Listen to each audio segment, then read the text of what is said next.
చక్కని సీతకి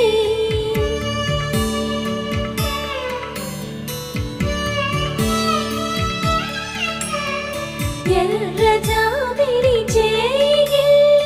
రాముడేడని అడుగుతుంటే